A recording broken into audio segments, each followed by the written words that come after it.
पहला प्रश्न आहे, विकास के क्रम में बच्चे सूक्ष्म पेशीय कौशल्य से पहले सकल पेशीय कौशल्य विकसित करते हैं, यह दर्शाता है कि विकास क्या है. म्हणजे in the course of development childrens achieve gross motor skill before fine motor skill. This indicators that development is. आपण विकास हा घटक शिकत असताना ग्रॉस मोटर स्किल आणि फाईन मोटर स्किल आपण अभ्यासलेलं होतं. त्याच्यामध्ये ग्रॉस मोटर स्किल म्हणजे काय होतं तर स्थूलगतिक कौशल्य आणि फाईन मोटर स्किल म्हणजे सूक्ष्मगतिक कौशल्य. तर या ठिकाणी काय म्हणलं जातं आहे की विकास के क्रम में बच्चे सूक्ष्म पेशीय कौशल्य से पहले सकल पेशीय कौशल्य विकसित करते हैं. यानी आवाज येत नाही सर. एक मिनिट.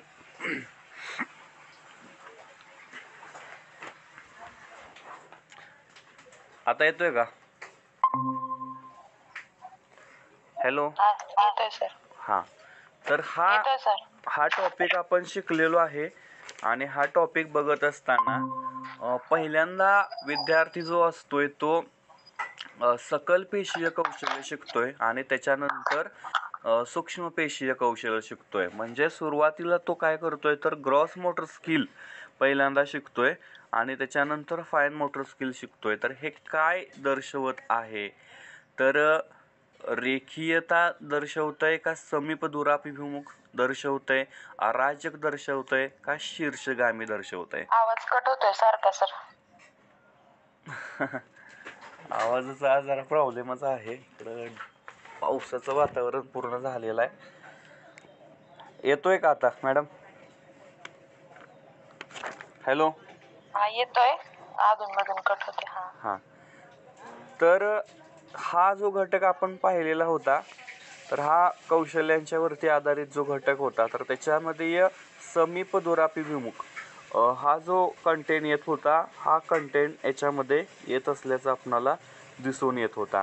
कारण याच्यामध्ये विद्यार्थी काय होतंय तर पहिल्यांदा मोठी कौशल्य शिकतोय आणि त्याच्यानंतर छोटी छोटी कौशल्य शिकतोय. म्हणजे मोठ्या कौशल्यामध्ये काय शिकलेला होता तर सुरुवातीला खडे होना या खडे होकर चलना, दौडना, कूदना ह्या ज्या मोठी गोष्टी आहेत, ह्या मोठी गोष्टी तो विद्यार्थी शिकलेला होता आणि त्याच्यानंतर छोट्या गोष्टी की हाताच्या स्नायूचा वापर करणं किंवा मसलचा वापर करणं ह्या गोष्टीचा शिकत होता. आता हा सिद्धांत बघत असताना त्याच्यामध्ये डेव्हलपमेंटची जी प्रोसेस होती ती ग्रॉस टू फाईन अशी दिलेली होती. हे आपण त्यावेळी शिकवलेलं होतं किंवा पाहिलेलं होतं. आता पुढं बघा, नेक्स्ट क्वेश्चन आहे, विकास के किस पहलू में तर्क, चिंतन और समस्या समाधान की व्याख्या की जाती है. यानी की विकासाचे जे पहलू आहेत, ॲस्पेक्ट जे विकासाचे आहेत तर त्याच्यामध्ये कोणत्या पहलूमध्ये तर्क, चिंतन और समस्या समाधान की व्याख्या की जाती है. नैतिक विकास नाही आहे, गतिक विकास नाही आहे, सामाजिक विकास नाही आहे. हा संज्ञानात्मक विकास जो आहे, हा संज्ञानात्मक विकास विद्यार्थ्यांच्यामध्ये किंवा बालकाच्यामध्ये तर्क, चिंतन आणि समस्याचं समाधानाच्या संदर्भामध्ये माहिती देत असतो, जानकारी देत असतो. आता या ठिकाणी मेंदू दाखवलेला आहे, मेंदूची डावी बाजू आणि मेंदूची उजवी बाजू. त्याच्यावरून बरंचंच आपल्या थोडंफार लक्षात आलं असेल. गणितीय क्रिया कोणत्या बाजूला आहेत, त्याच्यानंतर भाषीय क्रिया कोणत्या बाजूला आहेत, याची थोडीशी जाणीव हे चित्र पाहिल्यानंतर आपणाला लक्षात येईल. याच्यामध्ये left brain and right brain आपण पाहिलेलं होतं. लेफ्ट ब्रेन जे होतं ते लेफ्ट ब्रेन लॉजिकल कन्सेप्टसाठी यूज करतं. त्याच्यामध्ये मग सायन्स असेल, मॅथमॅटिक्स असेल, लँग्वेज असेल आणि जे राईट ब्रेन आहे ते क्रिएटिव्हिटीसाठी काम करत असतं. मग याच्यामध्ये ड्रॉइंग असेल, म्युझिक असेल, डान्स असेल, पेंटिंग असेल, या सगळ्या गोष्टी त्याच्यामध्ये येत असतात. तर हा एक मेंदूची आकृती लक्षामध्ये ठेवा, त्याच्यावरून आपल्याला गोष्टी समजतील. आता पुढचं, समीपस्थ सिद्धांत कहता है कि शैशवावस्था में क्या होता है. शैशवावस्था आपणाला माहिती आहे शैशवावस्था बघितलेली आहे आपण. जन्मापासून 2 वर्षापर्यंत जी अवस्था आहे ती शैशवावस्था ओळखली जाते, इन्फॅन्सी. तर त्याच्यामध्ये समीपस्थ सिद्धांत काय म्हणतोय, तर भाषा का विकास इस अवस्था में तेजी से होता है क्योंकि वह विकास के लिए संवेदनशील अवधी है. म्हणजे 0 ते 2 वर्षामधला हा गोष्टी चाललेल्या आहेत. त्याच्यानंतर दुसरा ऑप्शन आहे सूक्ष्म गतिक कौशल्य के विकास के साथ शारीरिक विकास तेजी से होता है. त्याच्यानंतर तिसरा आहे अंग हाथों और पैरों की तुलना में तेजी से बढ़ते हैं. और चौथा है विकास सिर से पाव तक होता है. तर शैशवावस्था जी असते 0 ते 2 वर्षापर्यंतची, तर त्या अवस्थेमध्ये शरीर वाढत असतं. मुलाचं बाळाचं शरीर मोठं होत असतं, वाढ होत असते. आणि हात असतील किंवा पाय असतील तर याच्या तुलनेमध्ये शरीराचे इतर अवयव जलद गतीनं वाढत असतात. हा समीपस्थ सिद्धांत सांगतोय. त्याच्यानंतर पुढं आहे अभिकथन दिलेलं आहे.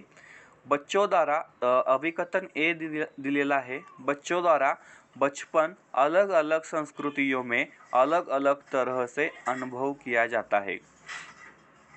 यानी कि बच्चों द्वारा बचपन अलग अलग संस्कृतियों में अलग अलग तरह से अनुभव किया जाता है. आणि दुसरं आहे बच्चों का विकास सार्वभौमिक है. इनमें से सही विकल्प चुने. ए जो ऑप्शन दिलेला आहे ए सही है लेकिन आर गलत है. तर हे बरोबर आहे, कारण की लहानपणामध्ये मुलं ठिकठिकाणी फिरत असतात. वेगवेगळ्या ठिकाणच्या संस्कृती, म्हणजे आपल्या मुंबईच्या सिटीसारख्या भागामध्ये विद्यार्थ्याचा जर का जन्म झाला असेल, मुलाचा जन्म झाला असेल, तर त्या ठिकाणी मुलगा वाढ होत असताना सर्वत्र फिरत असतोय. लहान मुलं फिरत असतात मुंबईतली. त्यामुळं शेजाऱ्याची संस्कृती किंवा त्याच्या पुढच्या गल्लीतल्या लोकांची संस्कृती कशी आहे तर त्याचा अनुभव त्याला येतच असतो. मित्र असतात शाळेतील त्याचे, वेगवेगळ्या जाती धर्माचे मित्र असतात, तर त्यांच्या वेगवेगळ्या लोकांची संस्कृतीचा त्याला जाणीव होत असते. आणि बच्चों का विकास जो सार्वभौमिक आहे, युनिव्हर्सल आहे, तर हे वाक्य चुकीचं आहे. त्यामुळं क्वेश्चन जो चौथा आहे की अभिकथन जे 2 दिलेले आहेत त्यापैकी पहिलं अभिकथन बरोबर आहे, दुसरं चुकीचं आहे. परत एकदा अभिकथनावरतीच प्रश्न आहे. काय आहे कि वह कोई उद्देशात्मक निश्चित क्षण नहीं होता जब कोई बच्चा मध्य बाल्यावस्था या किशोरावस्था में प्रवेश करता है. बघा, किशोरावस्था किंवा मध्य बाल्यावस्था याच्यावरती हा प्रश्न विचारलेला आहे की वह कोई उद्देशात्मक निश्चित क्षण नाही होता, म्हणजे निश्चित असा कालावधी त्याच्यासाठी मध्य बाल्यावस्थेसाठी किंवा किशोरावस्थेसाठी आपण निश्चितपणे सांगू शकत नाही. आणि दुसरा आहे विकास प्रकृती में निरंतर होता रहता है. आणि सही विकल्प चुने. तर ही जी दोन्ही वाक्य आहेत ए आणि बी, हे दोन्हीही वाक्य बरोबर आहेत.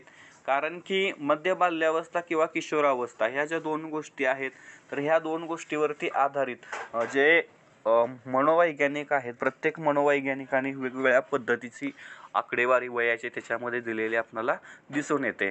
त्यामुळं निश्चित असं त्याच्यामध्ये क्षण नाही आहे. आणि विकास हा प्रकृती में निरंतर रहता है. तर हा विकास हा नेहमीच होत असतो, कंटिन्युअस प्रोसेस आहे निसर्गामध्ये. तर ह्याच्यामध्ये ही दोन्हीही वाक्य कशी आहेत, बरोबर आहेत. आणि एक ही आर सही व्याख्या करता है, म्हणजे माणसाचा जो विकास आहे हा विकास कायमच होत असतो, निश्चित एका वेळी होतोय असं नाही. त्यामुळं तिसरा जो ऑप्शन आहे ए और आर, ये जो दोनों है ये दोनों ही सही है.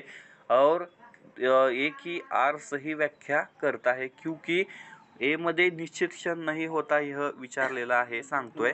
आणि मग कसा होतोय तर निरंतर होत असतोय, कायम होत असतोय, हे त्याच्यातून स्पष्ट होतंय. आता पुढे बघा, प्राथमिक कक्षाओं में भाषा का विकास किस प्रकार संसाधित होता है. प्राथमिक कक्षाओं में भाषा का विकास किस प्रकार संसाधित होता है, यानी कि language development in primary classes is facilitated. कसं भाषेचा विकास होतोय तर जब शिक्षक बच्चों की मातृभाषा की अवहेलना और उपेक्षा करते हैं. ये तो विधान गलत है क्योंकि प्राथमिक वर्गासाठी मातृभाषेतून अध्यापन करायचं आहे, अवहेलना करून उपयोग नाही. दूसरा है जब शिक्षक मूर्त वस्तुओं के बजाय संकेतों और प्रतीकों से शुरू करते हैं. हे पण चुकीचं होतं आहे, कारण की जर का तुमच्याजवळ जर का मॉडेल असेल, मूर्त वस्तू असतील तर ते दाखवा. विद्यार्थ्याला त्याच्याबद्दल अट्रॅक्शन निर्माण झालं पाहिजे. आपल्या दैनंदिन जीवनामध्ये वापरत असणाऱ्या वस्तू आपण अध्यापनामध्ये जर का वापरायला लागल्या तर विद्यार्थी जास्त पद्धतीनं अवधान त्याच्याकडे टिकवून ठेवतोय. सो दॅट्स वाय हे दुसरंही विधान चुकीचं आहे. तिसरं जे विधान आहे, जब शिक्षक अमूर्त अवधारणाओं को संदर्भित करने के लिए ठोस उदाहरणों का उपयोग करते हैं. हे विधान सही होऊ शकतं, बरोबर होऊ शकतं, कारण की ज्या गोष्टी विद्यार्थ्याला माहिती नाहीयेत किंवा ज्या संकल्पना विद्यार्थ्याला माहिती नाहीयेत तर ह्या संकल्पना स्पष्ट करण्यासाठी उदाहरणांचा वापर केला पाहिजे. आणि निश्चित अशा ठोस उदाहरणं जर का वापरली तर विद्यार्थ्याला तो घटक चांगल्या पद्धतीनं समजेल. सो दॅट्स वाय हे तिसरा जो ऑप्शन आहे, हा तिसरा ऑप्शन भाषेच्या विकासासाठी महत्त्वाचा आहे. पुढं बघा, निम्नलिखित में से कौन सा विकास का सिद्धांत नहीं है. म्हणजे खाली जे सिद्धांत दिलेले आहेत त्याच्यापैकी विकासाचा सिद्धांत कोणता नाहीये. तर अंतरसंबंध का सिद्धांत, भिन्नता का सिद्धांत, पृथक्करण का सिद्धांत और दिशा का सिद्धांत. तर हे सिद्धांत आपल्याला आपण बघितलेले आहेत. Principle of interrelation, principle of variation, principle of segregations and principle of direction. तर याच्यामध्ये पृथक्करणाचा जो सिद्धांत आहे सेग्रेशनचा, तर हा याच्यामध्ये विकासाचा सिद्धांत नाहीये. विकासाचा सिद्धांत बघत असताना आंतरसंबंध काय आहे मुलाचा, लोकांशी कशा पद्धतीचा संबंध येतोय, घराशी कसा संबंध येतोय, इंटरॅक्शन कशी होते, इंटररिलेशन, तर हे सगळ्यात महत्त्वाचं आहे. भिन्नता का सिद्धांत जो आहे तो विद्यार्थ्यांचा विकास बघत असताना भिन्न स्वभावाची मुलं असतात, वेगवेगळ्या विद्यार्थ्यांचा वेगवेगळ्या पद्धतीनं विकास होत असतो. IQ जे एखाद्याचा जास्त एखाद्याचा कमी असतो, ह्या सगळ्या गोष्टी भिन्नताच्या सिद्धांतामध्ये येतात. पृथक्करणचा सिद्धांत विकासामध्ये येत नाहीये. दिशा का सिद्धांत, तर विद्यार्थ्याचा विकास कोणत्या दिशेनं होतो, कशा पद्धतीनं होतो, तर ह्या साऱ्या गोष्टी विकासाच्या सिद्धांतामध्ये येत असतात. पैकी सेग्रेशन जे आहे, पृथक्करण जे आहे ते याच्यामध्ये येत नाही. पुढे बघा, एक बच्चा जो शारीरिक रूप से कमजोर है उसका भावनात्मक, सामाजिक और मानसिक विकास भी निम्न स्तर का होता है. इस उदाहरण में विकास का कौन सा सिद्धांत परिलक्षित होता है. म्हणजे परिलक्षित म्हणजे रिफ्लेक्टेड, म्हणजे त्याच्यातनं कोणता सिद्धांत आपल्याला दिसून येतो. तर एक मुलगा आहे, त्याचा शारीरिक रूप से विकास जो आहे तो कमजोर आहे, भावनात्मक, सामाजिक और मानसिक भी विकास निम्न स्तरमध्ये आहे. शारीरिक, मानसिक, भावनिक, सामाजिक सगळेच विकास त्याचे डाऊन आहेत. तर त्याच्यामध्ये कोणता सिद्धांत परिलक्षित होत आहे, तर प्रिन्सिपल्स ऑफ इंटिग्रेशन, एकीकरण का सिद्धांत, अंतरसंबंध का सिद्धांत, निरंतर का सिद्धांत आणि एकरूपता का सिद्धांत. याच्यामध्ये बघा अंतरसंबंध का दिलेला आहे, अंतरसंबंध सिद्धांत का म्हणलेला आहे, तर शारीरिक, भावनिक, सामाजिक आणि मानसिक हे जे आहेत हे एकमेकांच्या विकासाच्या ज्या अवस्था आहेत त्या विकासाच्या अवस्थांचा याच्यातून अभ्यास होतोय की शारीरिक पण कमजोर आहे, भावनात्मक, सामाजिक, मानसिक पण अतिशय खाली आहे, निम्न आहे.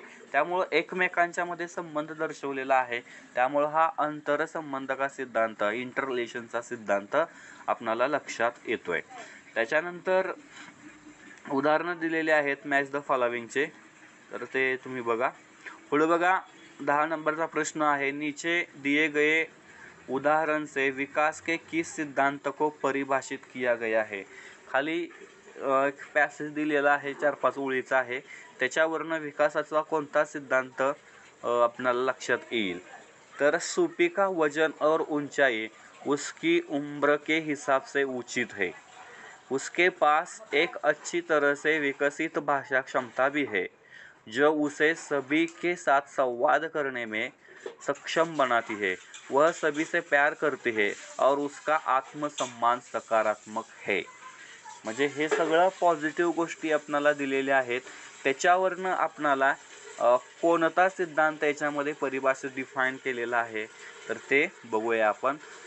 विकास में परिवर्तन शामिल है, विकास का एक निश्चित नए पैटर्न या क्रम का अनुसरण करता है, विकास सामान्य से विशिष्ट की ओर बढ़ता है और अंत का जो है विकास सह संबंधित है.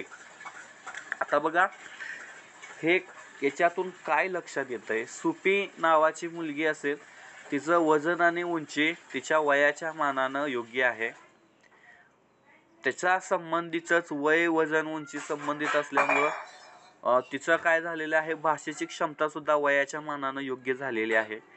भाषेची क्षमता योग्य असल्यामुळं ती इतरांच्या सोबत डिस्कशन करताना म्हणजे घाबरत नाही, सक्षम आहे बोलण्यासाठी. ती सभी से प्यार करती है, भावनिक विकास झालेला आहे और उसका आत्मसन्मान सकारात्मक है. त्याच्यामुळं प्रत्येक शारीरिक आहे, मानसिक आहे, बौद्धिक विकास आहे, भावनिक विकास आहे, हे सारे विकास याच्यामधून आपल्याला दिसत आहेत. एकमेकांशी संबंधित असलेले हे विकास दिसत आहेत. त्यामुळं जो चौथा ऑप्शन आहे विकास सह संबंधित है, सुबी का यहाँ पर जो विकास है यह विकास सह संबंधित है, यह हमें दर्शाता है, यह परिभाषित किया गया है. त्यामुळं ऑप्शन क्रमांक जो 4 आहे डेव्हलपमेंट इज इंटर रिलेटेड, तर हे बरोबर येत आहे. पुढे बघा, विकास की दिशा और क्रम हर बच्चे के लिए समान होता है, लेकिन प्रत्येक बच्चा अपनी गति से विकसित होता है. यह बाल विकास के सिद्धांत, बाल विकास के किस सिद्धांत को दर्शाता है. बघा, विकास की दिशा और क्रम हर बच्चे के लिए समान होता है, बरोबर आहे. विकासाची जी दिशा ठरवलेली आहे किंवा विकासाचे टप्पे जे आहेत, क्रम जे आहेत, ते प्रत्येक मुलांसाठी एकच आहेत. विकासाचा सिद्धांत एकच आहे, परंतु प्रत्येक मुलगा जो असतोय तो अपने गती से विकसित होत आहे. म्हणजे सिद्धांत जो आहे, पुस्तकी ज्ञान जे विकासाचं आहे ते सर्वांसाठी एकच आहे, परंतु जी मुलं आहेत ही मुलं त्याच्या बौद्धिक पातळीनुसार त्याच्या गतीनुसार विकसित होत असतात, त्याच्या ह्याच्यानुसार शिकत असतात. तर यह बाल विकास के किस सिद्धांत को दर्शाता है. असंतता, रैखिकता, एकरूपता आणि वैयक्तिकता, इंडिव्हिज्युअलिटी. तर प्रत्येक मुलगा किंवा मुलगी त्याच्या गतीनुसार शिकत असते. म्हणजे इथं वैयक्तिक बाब लक्षामध्ये येत्या. 2-4 मुलं जर का वर्गामध्ये असतील तर त्याच्यामध्ये गिफ्टेड जे स्टुडंट आहे ते अतिगतीनं शिकणार आहे. त्याच्यानंतर कॉमन जे मुलगा आहे रेग्युलरचा, तर त्याच्या गतीनं शिकणार आहे. एखादं उदाहरण शिकवण्यासाठी किंवा समजण्यासाठी गिफ्टेड स्टुडंटला एकच उदाहरण काफी होतं की एका उदाहरणामध्ये तो समजतोय. रेग्युलर मुलाला 3 उदाहरणं दाखवायला लागतात. गतिशील मुलं, जी गतिमंद मुलं आहेत त्याला 10 उदाहरणं समजावून सांगायला लागतात. मग ही त्यांची प्रत्येकाची गती असते. त्याच्यामध्ये वैयक्तिकता, वैयक्तिक गोष्ट, वैयक्तिक बुद्धिमत्ता त्याच्यामध्ये लक्षामध्ये येते. त्यामुळं या प्रश्नाचं जे उत्तर आहे ते वैयक्तिकता हे आपणाला येतंय, हे लक्षात येतंय. पुढे बघा,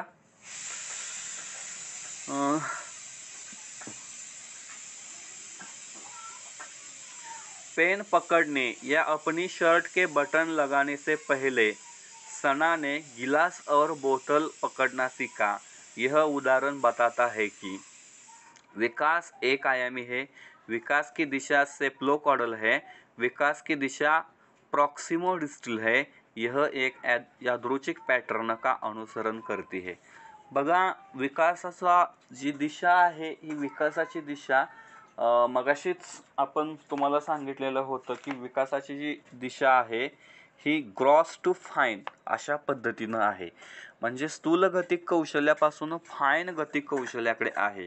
पहिल्यांदा ज्या मोठ्या गोष्टी होतात या मोठ्या गोष्टी विद्यार्थी शिकत असतो. म्हणजे ग्लास पकडणे किंवा शर्टचं बटन घालणे, शर्टचं बटन घालणे ही अगदी बोटाची क्रिया आहे, त्यामुळे ही सूक्ष्म गोष्टीमध्ये येते. ग्लास पकडणे हे दीर्घ गोष्टीमध्ये येते, तर सहज हात लाव. त्यामुळे ही विकासाची दिशा कशा पद्धतीची आहे, तर ही प्रॉक्सोडिस्टल जी कन्सेप्ट आहे, प्रॉक्सोडिस्टल.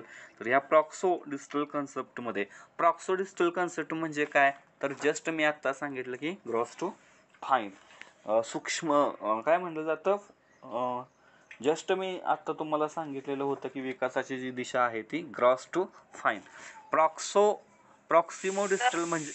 प्रॉक्सिमोडिस्टल्स म्हणजे अगोदर मोठी कौशल्य शिकायची आणि त्यानंतर छोटी कौशल्य शिकायचे, हेच त्याच्यामध्ये येतंय.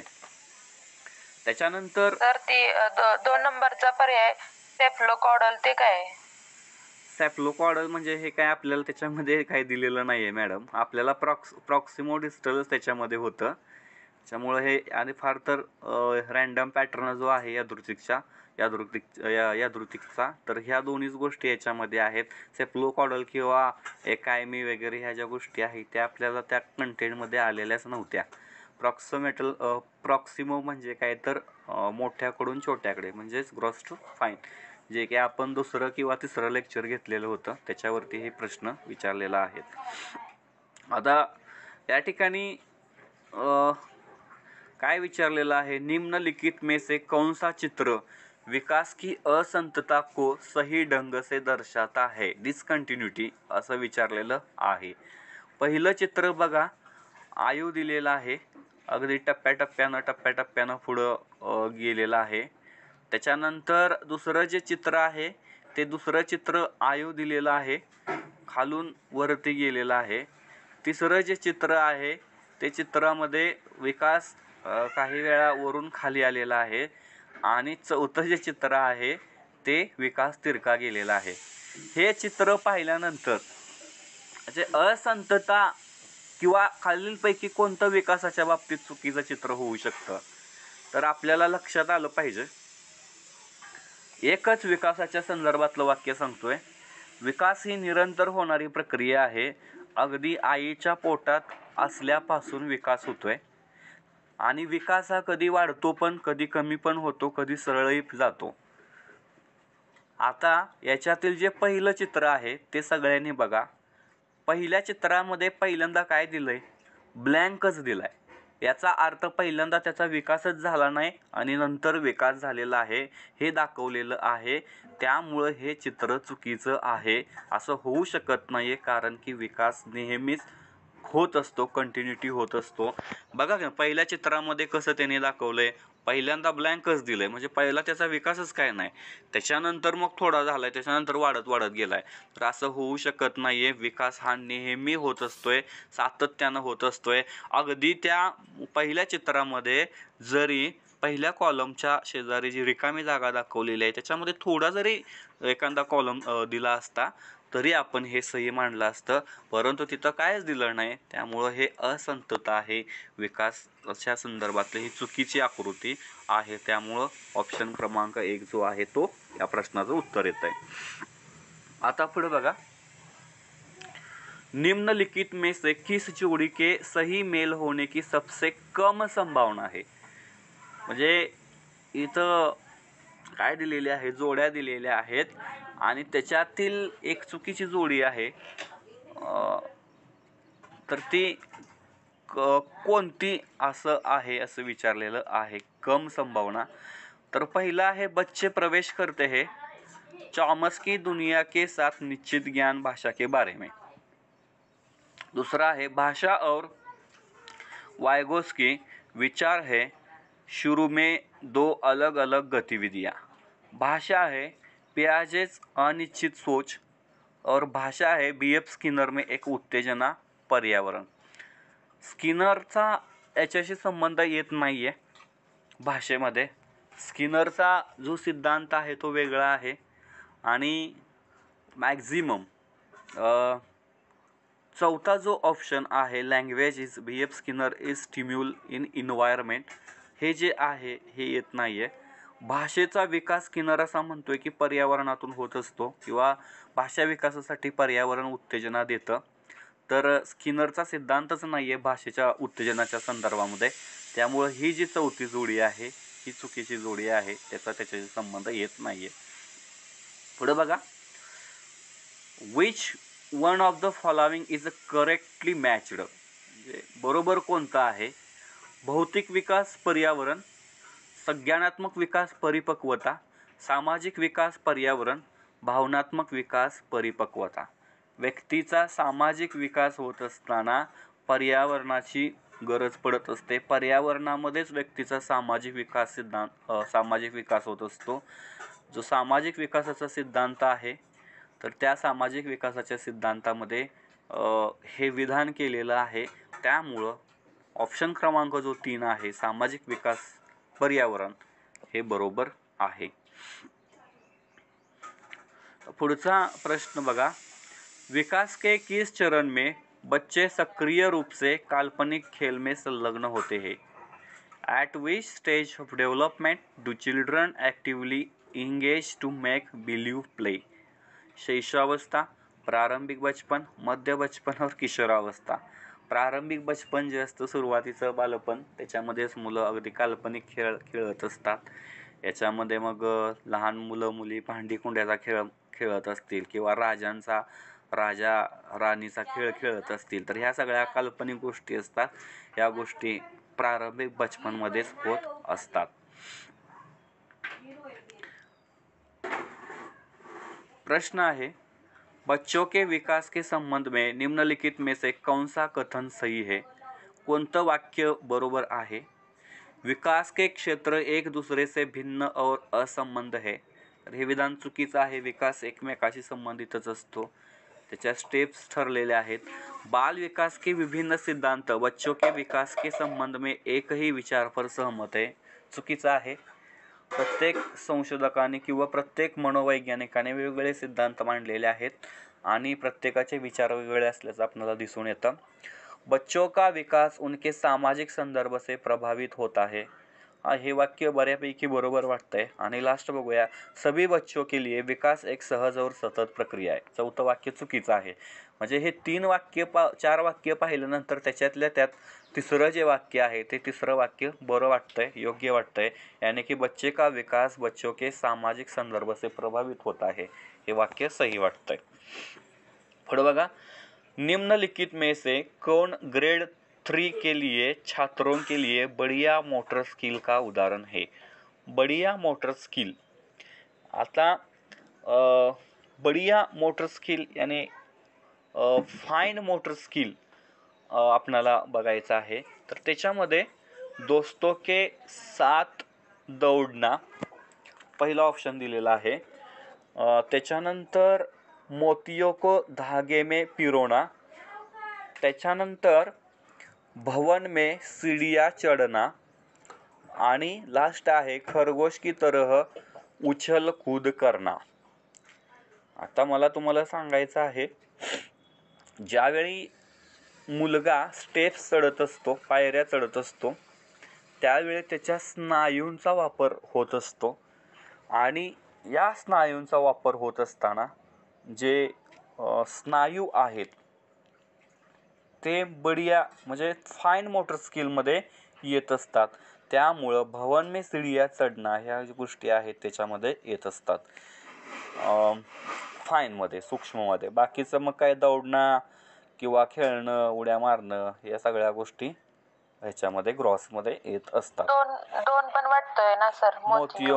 मोतियों को धागे में पिराना, बरोबर ना? ते पण मला पण वाटतंय, मोतियों को धागे में पिराना, कारण की हे अगदी सूक्ष्म कौशल्य आहे, बरोबर ना? अगदी ते सीडीपेक्षा ते सूक्ष्म नाही. सीडीचं काय येतंय तर ते स्नायू जे आहेत ना, ते मसल्स असल्यामुळं सीड्या येतंय. पण धागे पिराणा याने की ही सुद्धा कौशल्यच आहे.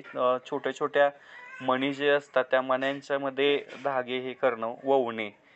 त्यामुळे हे सुद्धा जे वाटतंय हे पण येईल, पण आपल्याकडे जे उत्तर आहे ते मॅक्झिमम मसल्सला धरून उत्तर दिलेलं आहे. त्याच्यामुळं मला वाटतंय की मसल्सचा जो विकास आहे याच्यामध्ये महत्त्वाचा वाटतोय. सो दॅट्स वाय ग्रेड 3 काय हे कळालं नाही सर. त्याच्यामध्ये नाही, ग्रेड तसेच असतात ना, ते कामाचे जे प्रकार जे आहेत ना त्याच्यानुसार हा विचारला. हां, मला वाटलं धागे पिराणा म्हणजे ग्रेड फर्स्टमध्ये येईल. अगदी अतिशय छोटं काम आहे. अशा पद्धतीनं त्यांनी म्हणजे ज्या कौशल्याला जास्त वेळ लागतोय ते फर्स्टमध्ये घेतलेलं असेल. त्याच्यानंतर नॉर्मल ज्या गोष्टी आहेत त्या सेकंडमध्ये घेतल्या असतील आणि त्याच्यानंतर ज्या नॉर्मल आहेत सीड्या चढणं वगैरे, आता सीड्या चढायला मसल्सचाच वापर करावा लागतो, पण ते सहजपणे चालू शकतो. तर आणि धागे जर का मोतीमध्ये जर का ववायचे असतील तर ते अगदी बोटाच्या मसल्सचा वापर करावा लागतो, हाताच्या बोटांचा मसल्सचा वापर करावा लागतो. म्हणजे काय म्हणलं जातं, अतिसूक्ष्म काम आहे. हां, तशा पद्धतीनं हे असणार आहे.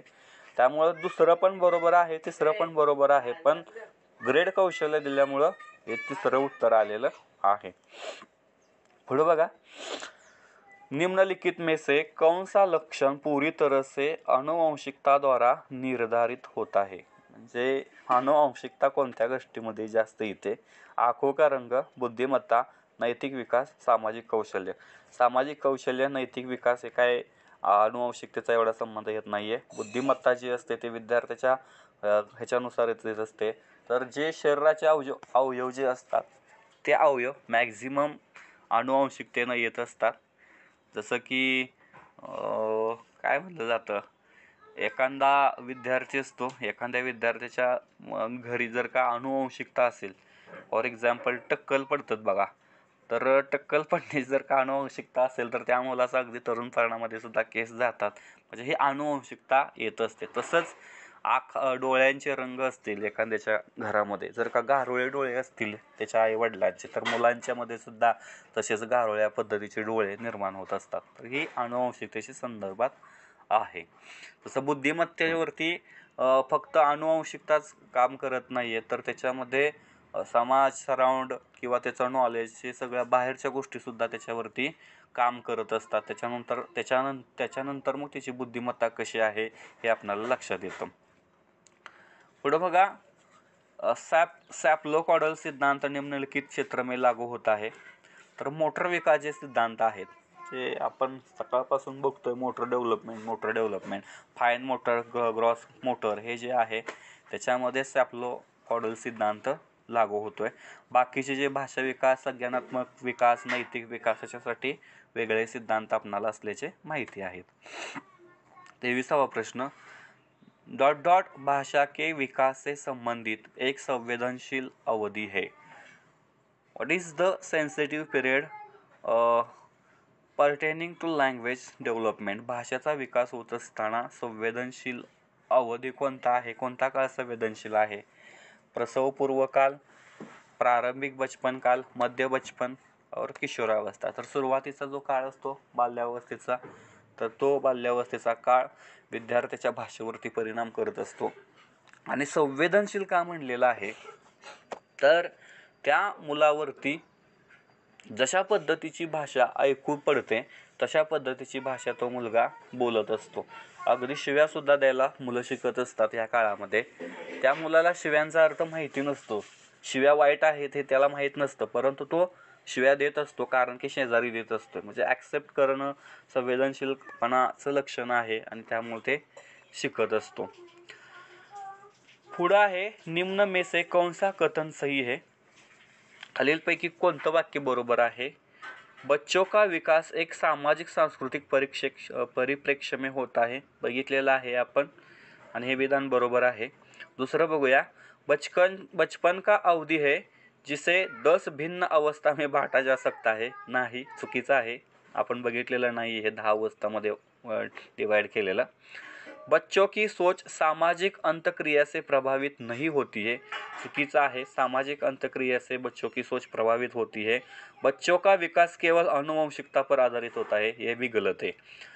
तर याच्यातील पहिलं जे विधान आहे, बच्चों का विकास एक सामाजिक सांस्कृतिक परिप्रेक्ष्य में होता है, सोशिओ कल्चर कॉन्टेक्स्ट, तर हे आहे सामाजिक सांस्कृतिक विकासाचा सिद्धांत आपण पाहिलेला आहे. पुढचा प्रश्न आहे, निम्न में से कौन सा नियम यह सुझाव देता है कि शरीर के विभिन्न अंग विकास के विभिन्न चरणों में भिन्न भिन्न दरों से विकसित होते हैं. म्हणजे परत एकदा बघा, निम्न में से कौन सा नियम यह सुझाव देता है कि शरीर के विभिन्न अंग विकास के विभिन्न चरणों में भिन्न भिन्न दरों से विकसित होते हैं. तर याच्यामध्ये विकास एक आयामी होत आहे. कसा होईल एक आयामी? कारण की शरीरातील जे वेगवेगळे जे अवयव आहेत ते वेगवेगळे अवयव वेगवेगळ्या स्टेजमध्ये वेगवेगळ्या पद्धतीनं त्यांचा विकास होतोय. त्यामुळे एक आयामी, एक दिशाई, एक सतत, ही जे सगळं एक एक एक एक दिलेलं आहे हे सगळं निघून जातं आणि विकास की दिशा अधोगामी व शीर्षगामी होती है, हे लक्षामध्ये येतं. एक आयामी नाही होत, एक दिशाही होत नाही, एक असतत नाही होत. एक हा म्हणजे शब्दच याच्यामध्ये लागू होत नाही, कारण की शरीराचे जे विविध अवयव आहेत हे विविध अवयवांच्या संदर्भातलं बोललेलं आहे आणि प्रत्येक अवयवासाठी एक हा आपण घटक मानू शकत नाही आहे. त्यामुळं विकासाची जी दिशा आहे ते अधोगामी एव शीर्षगामी होती आहे, हे आपल्याला बरोबर येईल. म्हणजे वरून खाली का सर? येस अधोगामी येस म्हणजे? Yes yes yes. आपण मला वाटतं ते लेक्चर घेताना पण सांगितलेलं आहे हे वाक्य, मला वाटतं. पुढे बघा, आनुवंशिक विन्यास के पूर्व निर्धारित रूप से प्रकट होने की प्रक्रिया क्या कहलाती है? आनुवंशिक विन्यास के पूर्व निर्धारित रूप से प्रकट होने की प्रक्रिया क्या कहलाती है? फर्स्ट वन दैट अनुकूलन, सेकंड वन दैट अधिगम, थर्ड वन दैट समाजीकरण, फोर्थ वन दैट परिपक्वता. आता परिपक्वता या प्रश्नाचं उत्तर दिलेलं आहे, आनुवंशिक विन्यास के पूर्व निर्धारित रूप से प्रकट होने की प्रक्रिया. प्रकट होने की प्रक्रिया यानी की परिपक्वता याच्यामध्ये आलेलं आहे, त्यामुळं या प्रश्नाचं उत्तर परिपक्वता आहे. कथन दिलेलं आहे, बच्चे सही ढंग से नहीं सीख पाते अगर वह अस्वस्थ या अल्पघोषित है. हे वाक्य बरोबर वाटतंय. आणि दुसरं वाक्य बघूया, विकास के सभी आयाम परस्पर रूप से जुड़े हुए हैं. बरोबर आहे. शारीरिक विकास संज्ञानात्मक विकास को प्रभावित करता है. आता ह्यापैकी दोन्ही पैकी सही विकल्प चुने. तर माझ्या मतानुसार हे दोन्हीही वाक्य बरोबर आहेत, कारण की बच्चे सही ढंग से नहीं सीख पाते अगर वह अस्वस्थ और अल्पघोषित है, अल्पपोषित है. जर का त्या विद्यार्थ्याला पुरेसं पोषण झालं नसेल, कुपोषित असणारा विद्यार्थी असेल किंवा अस्वस्थ असणारा विद्यार्थी असेल, तर तो चांगल्या पद्धतीनं शिकू शकत नाही. हे वाक्य बरोबरच आहे. आणि विकासाचे जे सगळे सिद्धांत आहेत ते एकमेकांशी आपण जोडलेले पाहिलेले आहेत. मागाशी सुपीचं उदाहरण आपण पाहिलेलं होतं. तर त्यानुसार मग शारीरिक विकास संज्ञानात्मक विकास को प्रभावित करता है. आता ह्याच्यापैकी शारीरिक विकास संज्ञानात्मक विकास को प्रभावित करता है हे आपल्याला बघायचं आहे की, आता बघा, पहला ऑप्शन सांगितला है ए और आर दोनों सही है और आर सही व्याख्या करता है एक ही. तो सही है, कारण की शारीरिक विकास संज्ञानात्मक विकास को प्रभावित करता है. शारीरिक विकास यानी की पोषण होणं विद्यार्थ्याचं. जर का विद्यार्थी कुपोषित असेल तर त्याचा विकास होणार नाही. याने की कुपोषण असणे म्हणजे शरीराचा विकास असणे. जर का शरीराचा विकास जर का चांगला नसेल तर त्याचा संज्ञानात्मक विकास होणार नाही. हे विधान पहिल्या वाक्यासाठी लागू पडतंय. त्यामुळे जो पहिला ऑप्शन आहे ए और आर दोनों सही है और आर सही व्याख्या करता है एक ही, एक बात सही है. तुमच्या लक्षात आलं असेल, शारीरिक विकास असेल, मानसिक विकास असेल, बौद्धिक विकास असेल, ह्या गोष्टी एकमेकांशी संबंधित असेल. तुमचं शरीर जर का व्यवस्थित असेल, पुरेसं पोटाला अन्न असेल, पोटाचं किंवा शरीराचं व्यवस्थित पोषण होत असेल, तरच तुम्ही चांगल्या पद्धतीनं शिकणार आहात.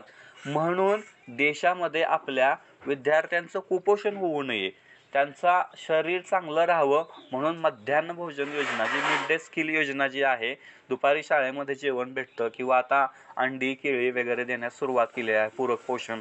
तर ह्या साऱ्या गोष्टी विद्यार्थ्याचा विकास चांगला होण्यासाठी, शारीरिक विकास चांगला होण्यासाठी दिलेल्या जातात. आणि शारीरिक विकास जर का विद्यार्थ्याचा चांगला झाला तर पुढचं त्याचं जे ज्ञानात्मक विकास आहे तो सुद्धा चांगला होतो. पुढे बघा, निम्नलिखित उदाहरण विकास के किस सिद्धांत की व्याख्या करता है? एक बच्ची चलने से पहले खड़ा होना सीखती है और बोलने से पहले बड़बड़ाना. निम्नलिखित में से उदाहरण विकास के किस सिद्धांत की व्याख्या करता है? विकास क्रमबद्ध होता है, विकास का क्रम सिर से पैरों की ओर होता है, विकास अव्यवस्थित होता है, विकास केंद्र से हाथ पैर की तरफ होता है. विकास जो असतो तो क्रमबद्ध होतो, स्टेप बाय स्टेप होत असतो. पहिलं विधान बरोबर आहे.